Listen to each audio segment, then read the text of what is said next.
1995년 8월 1일 한 낯선 방송이 전파를 탄다. 오늘 첫 소개해드릴 제품은 바로 뻐꾸기 시계입니다. 드라마도 예능도 그렇다고 다큐도 아닌 정체불명의 방송.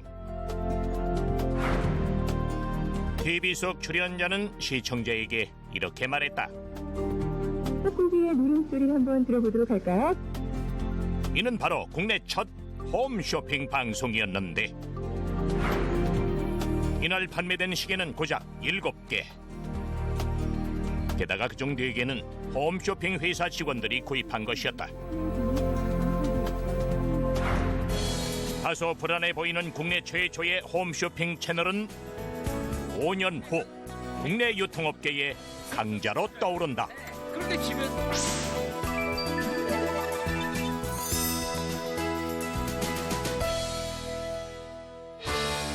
채널 번호 39번. 3고 쇼핑 방송이 처음 공개됐을 때 소비자들의 반응은 시큰둥했다. 아무래도 특히 패션이나 이런 거는 이런 카테고리에서는 입어보지 못하고 보지 못하는데 어떻게 사느냐 이런 게 있긴 있었어요. 어렵다 그런 생각이. 그런데 경제 위기 IMF가 찾아오자 그 진가가 드러난다. 제가 97년 입사인데 98년, 99년 그때 IMF 있었잖아요. 미쏘니 뭐 이런 명품 브랜드들이 땡처리 상품들이 되게 많았던 거예요. 그러면서 오프라인에서 정말 비쌌던 상품을 홈쇼핑에서 정말 저렴하게 살 수 있었다는 메리트도 좀 있었고요. 우리나라에 정말 좋은 중소기업 아이템들이 많잖아요. 그러니까 그런 상품들을 잘 소개해줬던 것들이 되게 그 매출도 그렇고 영향력에서도 컸던 것 같아요. TV 홈쇼핑 채널에서 보여주는 아이템들이 아무래도 방송이라는 공신력을 가질 수밖에 없어서 똑같은 제품을 시장에서 보여주는 거랑 다르게 반응이 되더라고요. 똑같은 상품들도. 처음으로 호응을 얻은 상품은 중소기업에서 제조한 냄비. 프라이팬하고 냄비 중간 정도였어요. 거기다가 뭐 고구마도 찌고 삼겹살도 굽고 막 이랬거든요. 근데 그게 처음에 한 200개가 판매가 된 거예요. 그래서 막 저희가 막 대박 났다 막 이랬었어요. 그때는 200개도 대박. 예, 200개가 정말 대박이었었어요. 가서 이렇게 많이 따랐거든요. 지금으로선 상상하기 힘든 일이지만 홈쇼핑 초창기엔 상품 200개를 판매하기만 해도 성공한 방송이었는데 그렇다면 물건을 산 주 고객은 누구였을까? 맞벌이가 늘어가던 1990년대 누구보다도 홈쇼핑 채널을 반긴 이들은 쇼핑할 시간이 부족했던 맞벌이 주부들이었다. 하지만 이들은 물건 하나를 사더라도 상품에 대한 자세한 정보를 알기를 원했고 당시의 유통업계는 이러한 욕구를 충족시키지 못하고 있었는데 절묘한 타이밍에 홈쇼핑 방송이 등장한 것이었다. 그리고 창업과 함께 3년 연속 흑자를 기록한다. 그런데 얼마 뒤 위기가 찾아온다. 문제가 있는 상품을 방송에서 판매하는 사고가 일어난 것인데 이후 3고 쇼핑은 매출 부진의 늪에 빠지게 된다. 하지만 또 한 번의 기회가 찾아온다. 대기업 CJ가 회사의 새로운 선장이 된 것이다.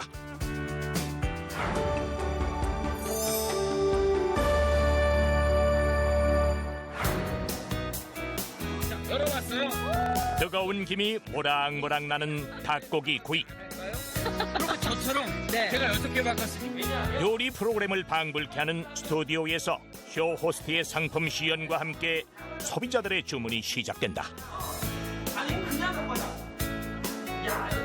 매번 먹음직스러운 음식이 등장하는 주방기구 판매 방송.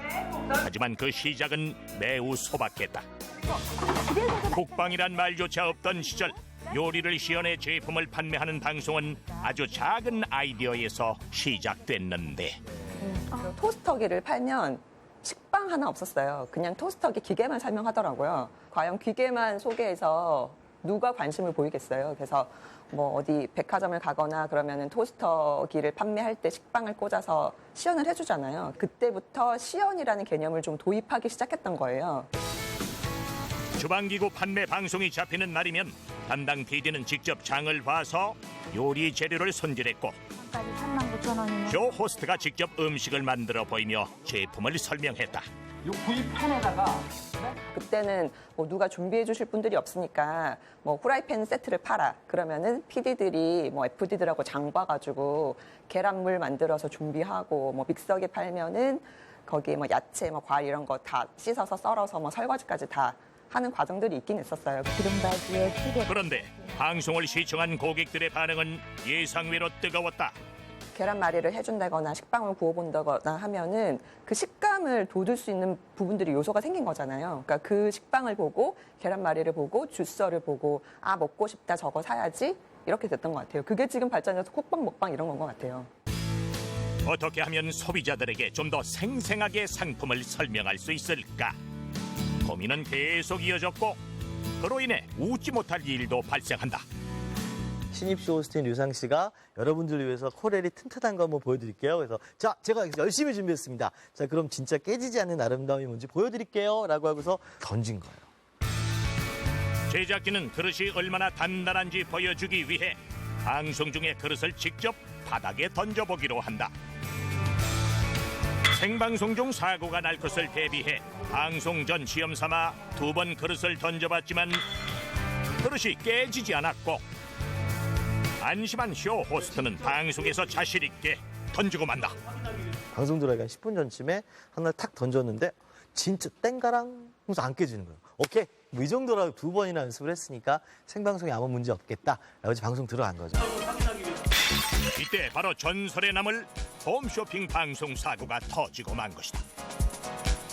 훅 하고 던졌는데 그냥 깨진 게 아니라 바작 하고 깨졌는데 모든 사람이 그 깨진 거를 보게 된 거죠. 정말 신기한 건 깨졌을 때 콜은 뚝 떨어졌어요.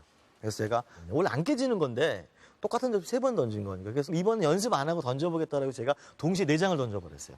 그때 들렸던 소리가 그렇게 예쁘게 땡가랑 땡가랑 땡가랑 땡가랑 했는데 다시 시원하고 나니까 떨어졌던 콜이 다시 올라오는 거예요. 방송을 만드는 이도 시청하는 이도 조금은 서툴고 그래서 더 신선했던 홈쇼핑은 그렇게 소비자들의 일상 속에 뿌리를 내린다.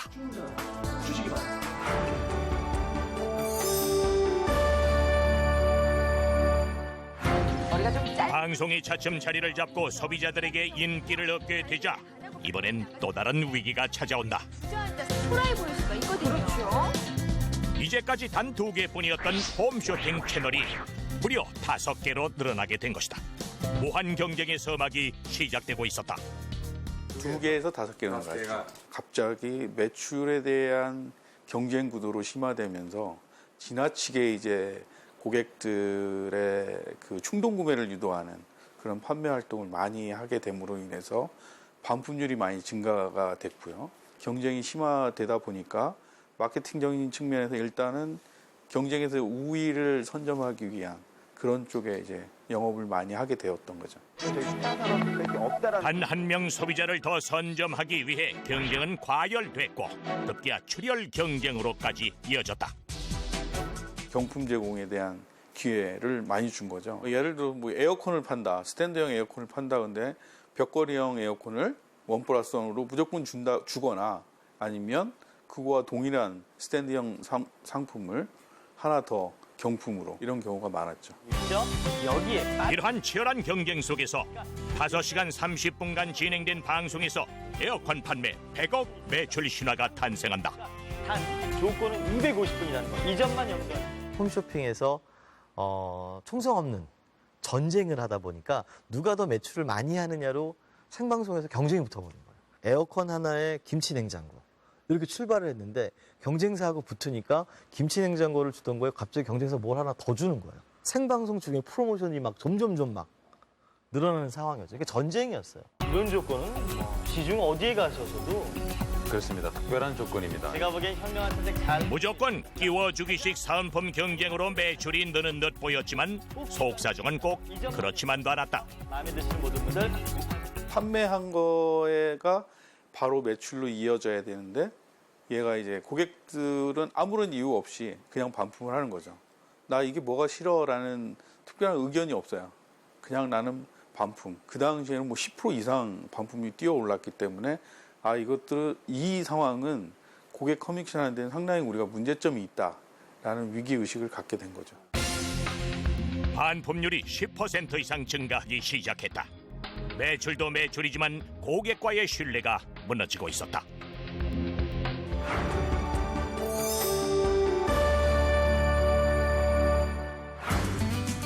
날씨처럼 변화무쌍한 고객들의 마음을 잡기 위해 CJ 오쇼핑은 새로운 변화를 모색한다. 결국은 고객에 대한 방향으로 저희가 이제 경영의 방침이나 마케팅 방향에 선회를 한 거죠. 고객이 제일 우선이다. 고객이 제한되는 부분에 있어서 신뢰성을 확보할 수 없으면 이 산업에서의 우리가 차별적인 경쟁력을 가져갈 수 없다. 첫 시도는 방송 편성표 공개였다. 어떤 상품을 판매할 것인지 2주치 방송 스케줄을 미리 고객에게 알리기로 한 것이다. 그 전까지만 해도 편성표가 오픈이 되면 타 경쟁사에서 뭐 대응 편성이라든가 뭐 좀 전략적으로 우리가 좀 손해 볼 수 있는 부분이 있지 않나 뭐 이런 생각들이 다들 있었거든요. 상품이 자신 있지 않고서 방송이 자신 있지 않고서는 먼저 공개한다는 것은 좀 쉽지 않은 고객 신뢰 이걸 가장 어떤 기본 덕목으로 두고 과감하게 편성표를 미리 오픈을 하고 고객들의 신뢰 하에서 상품에 대한 그 자신감 하에서 영업을 하자. 지금은 당연시되어 있지만 당시에는 좀 과감하고 센세이션이 있었죠. 경쟁 채널과의 맞벌 판매 방식을 버리고 미리 방송을 계획하게 되자 사은품에 열광하던 소비자들도 달라지기 시작했다. 일반적으로 홈쇼핑이라는 게 채널을 돌리다가 째핑이라고 하잖아요. 째핑이 되는 상태에서 어떤 충동 구매 이런 컨셉으로만 생각을 했는데 이제 기다렸다가 목적 구매할 수 있는 그런 컨셉으로 변화가 생기고 내일 모레 혹은 다음 주에 이러이러한 좋은 상품을 소개합니다. 어떤 특집전이 있습니다. 이런 것들이 더 의미가 있어지고 정말 홈쇼핑 사업에서도 고객들을 자신 있게 모실 수 있는 뭐 그런 기반의 그 시작이었다고 생각이 됩니다. 그리고 2004년 업계 최초로 구입한 상품에 대해 일정 기간 동안 취소와 반품을 보장하는 30일 보장제. 상품 배송이 지연될 경우 보상금을 지급하는 배송지체 보상금 제도를 마련한다.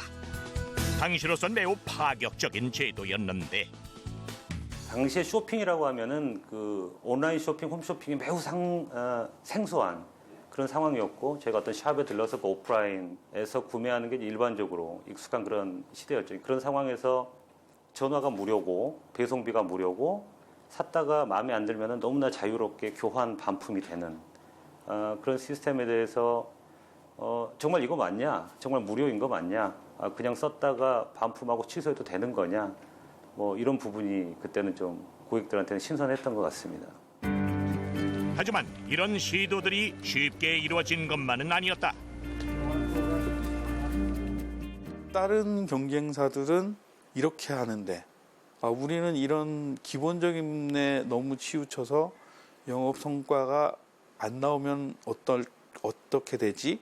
라는 우려심이 많았는데요. 그러나 신뢰만큼 확실한 베스트셀러 상품은 없는 법. CJ 오쇼핑은 업계 처음으로 청각 장애인을 위한 소화 상담 서비스까지 제공하며 고객과의 신뢰 쌓기를 계속해 나갔다. 그리고 얼마 후 그 결과 2005년도, 6년도 이때쯤에 저희가 업계 이제 매출 부분에 있어서는 실질적인 1등을 하게 됐고요. 그래서 이게 진정한 유통사업자로서 그리고 고객들에게 신뢰를 받을 수 있는 기반이 된다라는 부분에 대해서 명확하게 확신을 갖게 됐습니다. 신뢰라는 뿌리를 기반으로 회사의 매출은 점점 더 성장했고 2012년 드디어 10년 넘게 1위를 지키던 라이벌 업체를 제치고 홈쇼핑 업계 새로운 1인자로 등극하기 이른다. 만년 매출 2위의 통쾌한 역전승이었다.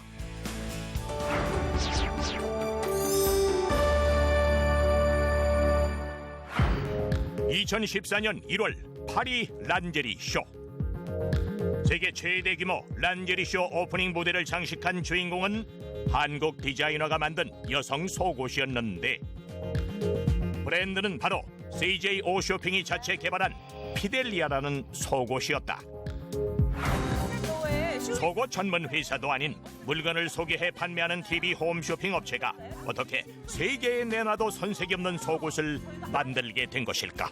상당하는 예쁜 슬립 선물. 당시에 2001년도에 아무래도 이제 여성층이 메인인 홈쇼핑 시장에서 언더웨어의 비중이 상당히 높습니다. 이제 당시에는 이제 메이저 브랜드들 위주로 또 굉장히 단색 위주로 또 비싸게 판매를 하던 시기였고요. 고객의 관점에서 좀 더 화려하고 또 기능적, 좀 더 세련된 언더웨어를 원하는 그런 눈높이에 맞춰서 직접 브랜드를 개발하기로 이제 계획을 세웠고요. 매우 주저하고 있는 상황이었고 기존에 이제 뭐 대기업들이 이루고 가던 매출들이 있었기 때문에 사실 그에 부응하는 매출은 나왔어야 했는데 막상 처음 시작하는 또 홈쇼핑 최초의 PB이다 보니 사전 준비는 철저하게 했으나 이제 매출은 예측을 할 수 있을지 좀 몰랐었죠. 국내 디자이너를 시작으로 크리스찬 디올의 수석 디자이너를 영입, 피델리아 MD들은 세계 패션을 분석했고 그만의 고유 문양과 디자인으로 전 세계 패션 피플들의 관심을 한몸에 받게 되는데 2001년 브랜드 론칭 후 현재까지 주문액 기준 누적 매출 5천여억 원. 그레이 컬러인데요. 네. 한 시간에 약 15,000세트씩 판매, 18여억 원의 주문 매출을 기록하는 등 만들면 팔린다는 말이 있을 만큼 피델리아는 홈쇼핑 자체 제작 브랜드의 대명사로 자리를 잡는다. 저희가 이제 콜을 보게 되는데 이제 그때부터 사실은 굉장한 반응이었고요. 마음 졸이면서 봤는데 정말 뭐 되게 폭발적인 기록을 냈습니다. 너무 떨려가지고 기억이 잘 나지 않지만 뭐 어쨌든 서로가 뭐 울고불고 했던 것 같습니다. 자체 브랜드로 거둔 성공은 가히 혁명적인 것이었다. 피델리아 이후로 또 CJ 오쇼핑에서 현재 가장 많은 PB를 운영하고 있습니다.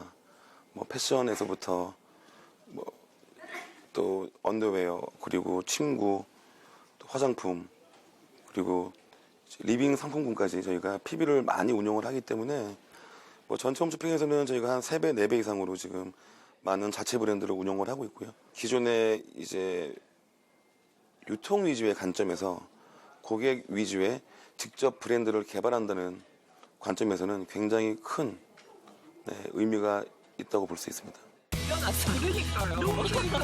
보통 제조사가 만든 상품을 방송에 소개 판매해 중개 수수료 매출을 올리는 기존 홈쇼핑의 생존 방식을 완전히 뒤엎는 시도였다.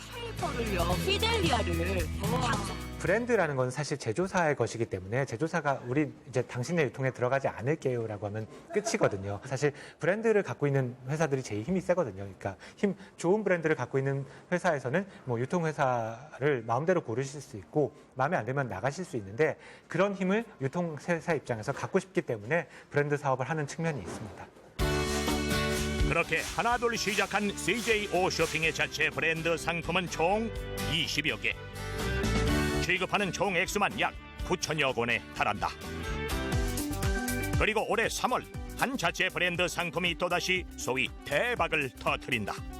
누적 매출만 약 1,000억. 피델리아 출시 이후 16년 만에 스테디셀러 상품이 탄생한 것인데 10개 이상의 제품 라인을 갖춘 화장품 브랜드 세비 그 주인공이다. 세븐 지금 3월 말에 출시해서 지금 4월, 5월, 6월 갓 넉 달째가 돼가는데요. 기획한 바대로 2534의 밀레니얼 타겟에서는 반응이 굉장히 좋습니다. 이처럼 단시간 내 매출을 올릴 수 있었던 이유는 일반 화장품 매장과 심지어는 경쟁 채널의 회사 매장에서도 상품을 판매했기 때문인데 대체 어떻게 이 같은 일이 가능했을까?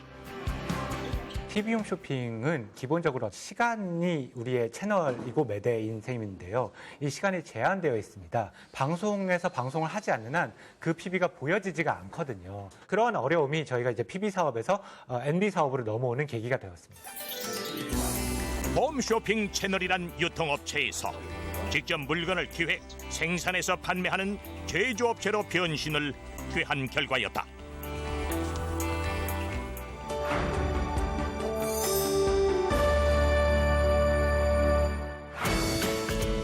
요즘 젊은이들 사이에선 72초로 만들어진 드라마가 유행이다.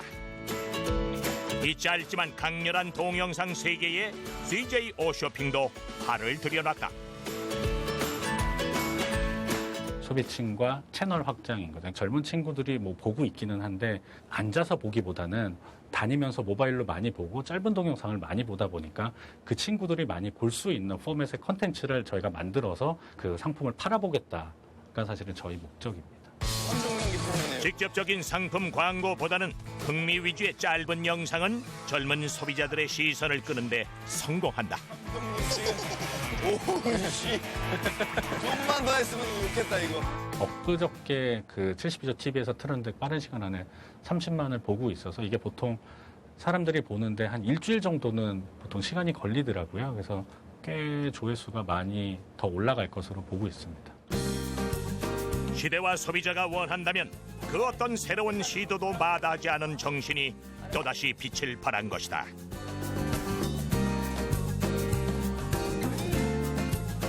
아직은 테스트라서 저희가 이게 정확히 컨텐츠 때문에 상품으로 판매가 됐다라고 증명을 하기는 어려운데 긍정적인 효과를 보고 있다고 저희 내부적으로는 판단은 하고 있습니다.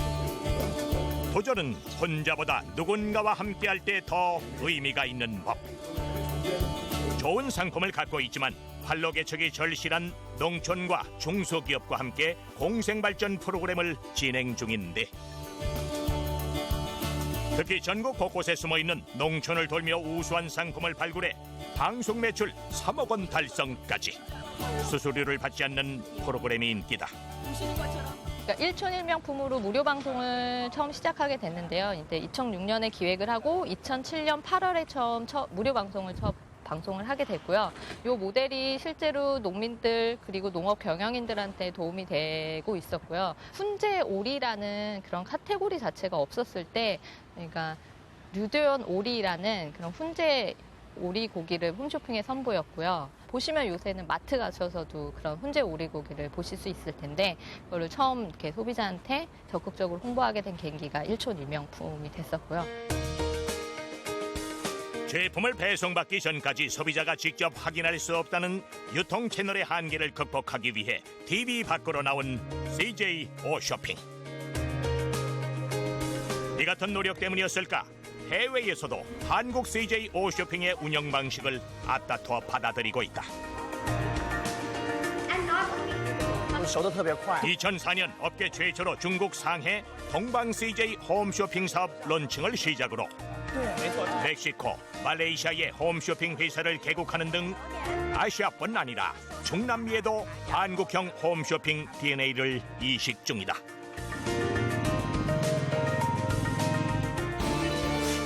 한국 상품 판매 실적 또한 연매출 2천억 원을 웃돌 만큼 꾸준히 성장 중이다. 9개 국가에 현재 진출을 해 있고요. 이외에 추가적인 그 지역 진출을 현재 염두에 두고 있습니다. 기존 사업체에 대한 인수도 같이 한번 검토하고 있는 상황입니다. 똑같은 상품이라도 좀 더 저렴하게, 그러나 고품질의 상품을 선보여야만 살아남을 수 있는 치열한 홈쇼핑 시장. 두 마리의 토끼를 잡기 위한 뜨거운 도전이 앞으로도 계속되길 응원한다. 홈쇼핑 시장이 쉽지는 않습니다. 녹록하지 않은 상황이고요. 현재 글로벌 1등 사업자가 홈쇼핑에서 QVC라는 미국 사업자입니다. 저희는 20년까지 그 사업자를 넘어서는 꿈을 저는 가지고 있습니다. 그 계획의 두 가지 중요한 축은 한쪽이 브랜드 사업 쪽, 두 번째가 글로벌 사업에 대한 확장이 있습니다. 두 가지 축이 완성이 되면 저희가 20년까지 세계 1등 사업자가 될 걸로 현재 기대하고 있습니다.